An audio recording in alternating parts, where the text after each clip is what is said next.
few weeks ago I did a side-by-side comparison of my KTM 500 EXC, mine's the 2016, and a 450 Rally, KTM 450 Rally.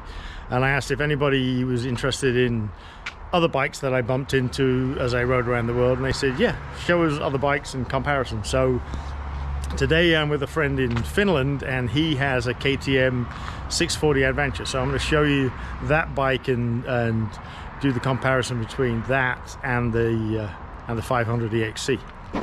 So here's his bike. We'll just get that right. So here's his bike.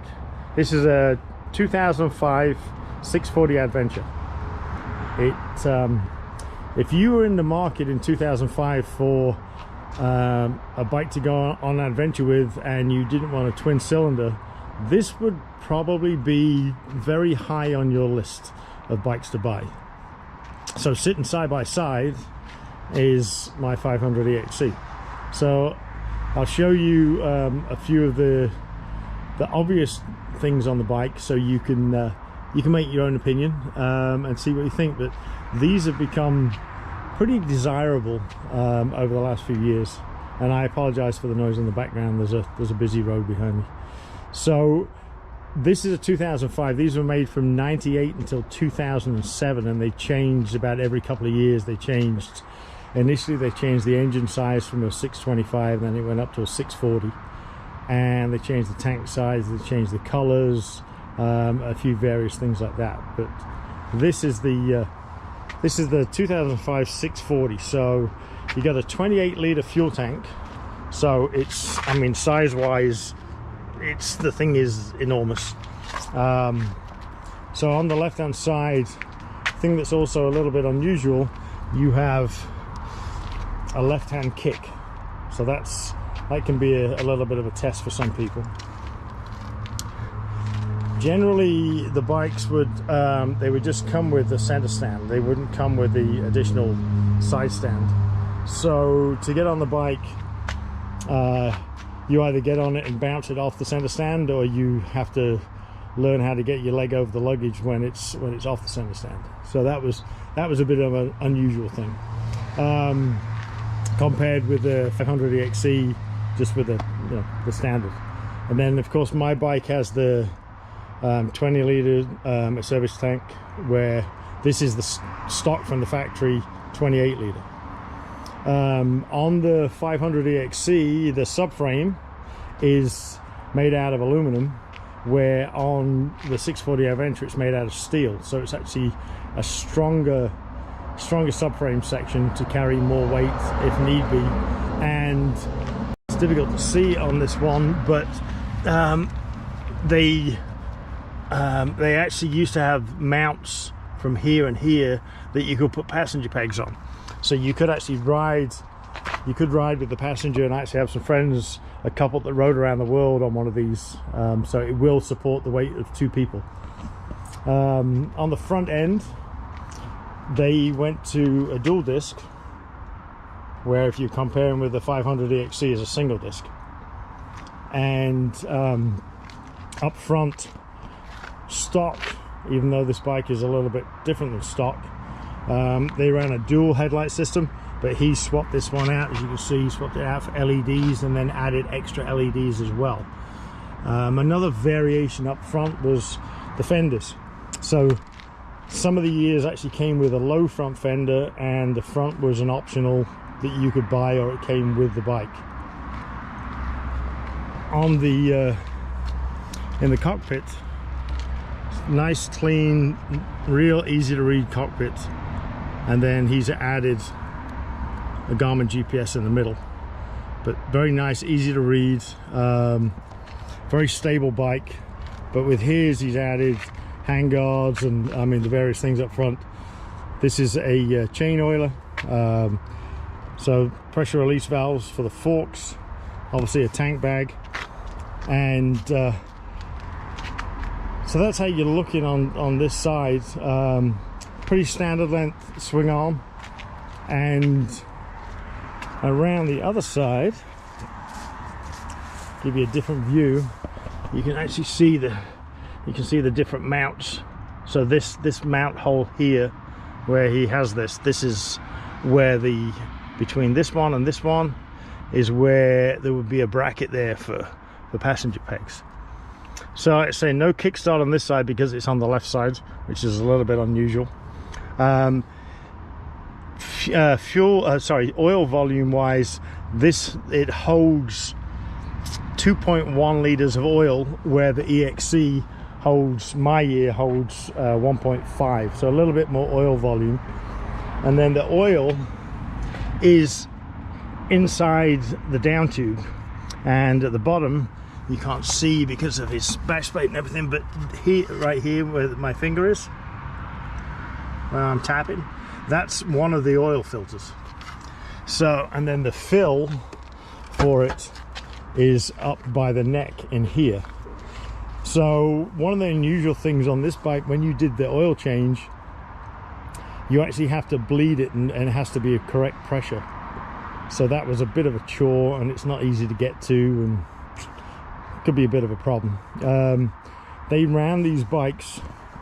The other thing you'll notice is that it's the chain drive, they run as stock. 1640 was the stock setup on the chain, and it's a right side chain drive, where on the EXC as a difference, left side. So your chain is on your left, kickstarter on the right.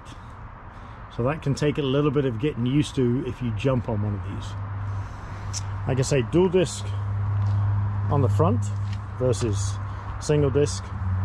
And on mine I have an oversized supermoto rotor because I'm carrying luggage, so I have extra braking power. He has a comfort seat. This isn't the stock seat, so this is more of a comfortable seat. Stock was actually pretty good. So this bike, as a 640,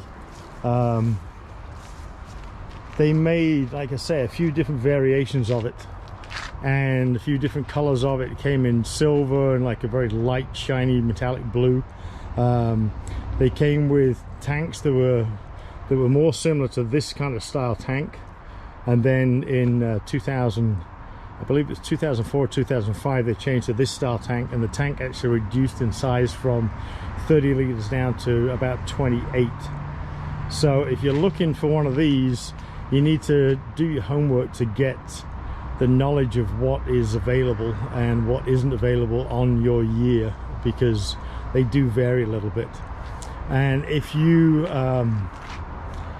thinking maybe it's a little bit too much motorcycle, they actually made a version called the 625 SXC, which I had one and rode around the world in 2014 on, and it's basically this exact same motorcycle, but everything is stripped off it. So all the fairing, all the dash, all of that is gone, and it was just a very basic motorcycle. The rear end was thinned out a little bit, still had a left side kick, but there was no oil in the frame, so the oil capacity was reduced to the motor, which dropped it down to 1.6 liters.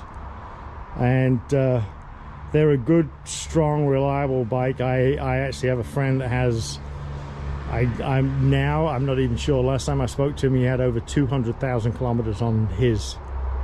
So it's a good bike to have. It's long lasting, it's very durable. The LC4 motor, which then they took and they adapted and they put it into the 690, so the motor has been around for a long time. And if you're comparing it to the 500 EXC, you can go onto the previous video versus the 450 Rally, and you can see some of the stuff, or I'll put a link to one that I described all the details. But if you're not familiar with the 500 EXC, so obviously it's a 500 right side kick, 6 speeds. Oil is just in the motor, nothing in the frame. One of the major differences between the two, on the airbox of the 500 EXC, it's about here somewhere. There's actually a vent underneath in the bottom, where on the 640 and the 625, the airbox is sealed up to here, and it's not actually accepting any air until about this level. So you can take this bike and do some ridiculously deep water crossings, and a lot deeper than you could on the 500 EXC. Weight wise, the Adventure, I don't know the exact numbers, but it's about, from memory, it's about 25 kilos heavier, I believe.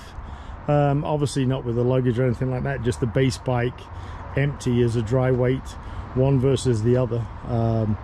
So it is a heavier bike, but if you look at it, when you look at them side by side, there's a lot more bike there. So these will range, because they are so desirable, they could be anything from, in US dollars, anything from 3,000 to 10,000. And finding one is going to be, it's going to be tough. They're rare, and most guys that have them, they don't want to sell them. So if you do find one and you like it, take it for a test ride and you like it, then be prepared to pay more than you would expect for a bike of its same age. But you're also going to have a bike that is going to perform and do everything that you need, and you need for adventure riding. You don't really need to do hardly anything to the bike at all. It's pretty much set. It's a shame that KTM didn't follow on and keep doing this when they changed to the 690, because this was, in theory, this was the perfect straight out of the box adventure bike. So I hope that gives you an idea of the difference of the two bikes. I'll just walk in a little closer so you can see. So the left side of the 640 Adventure, and then I'll go left side of the EXC. So the left side of the EXC, and then the right side of the Adventure.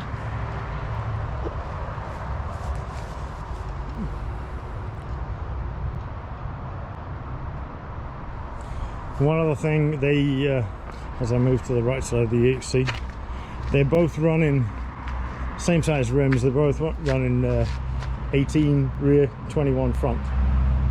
So tires are easy to get. You're running a 140 on the rear on both of them. So yeah, if one of those is on the market near where you live and you're wondering about it, that's how it compares. So a little bit heavier, more fuel capacity from the factory, minimal mods or upgrades required, and then expect for a bike like this one probably to spend something in the I would say somewhere between 4,000 and 8,000, and just get on it and go. It's pretty much all the bike you need for anywhere, and obviously because it was a model that's around for a long time, parts are pretty easy to get, even though it's an older bike. You know, it's 16 years old, but parts are pretty easy to get, and there's a large knowledge base. If you go on to ADV Rider, there's a massive thread of millions and millions of hits that has a full database of all the information. If you have one of these and you have any issues and you want to fix it, you can go on there, and there's some incredibly knowledgeable people that have had these bikes from new and they refuse to sell them, but they know every single last nut, bolt, gasket, everything about them. So yeah, see one of these, it's a good bike to have.